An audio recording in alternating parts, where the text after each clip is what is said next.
Donc les qualités nécessaires pour être un bon nageur, c'est déjà de maîtriser ses fondamentaux.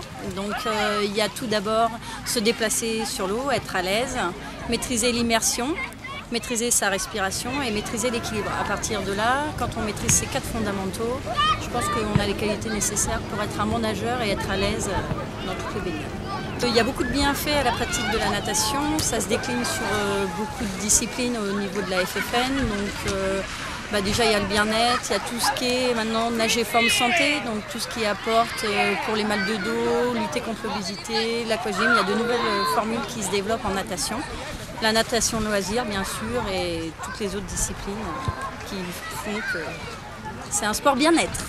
Alors on peut pratiquer la natation vers l'âge de 6 ans à peu près, ça peut être 5 comme ça peut être 7 un petit peu après. C'est à partir de cet âge-là que les enfants peuvent apprendre des nages un peu plus complexes comme la natation où il faut être capable de coordonner et synchroniser ses mouvements des bras et des jambes et de la respiration. Donc à partir de cet âge-là jusqu'à n'importe quel âge. C'est sûr que les 2 médailles d'or qui viennent d'être remportées au JO peuvent apporter énormément à la natation. On a déjà vu la vague Laure Manodou et puis Alain Bernard, donc je pense que ça va apporter encore un petit plus à la natation et je pense que ce n'est pas les premières qu'on a remportées.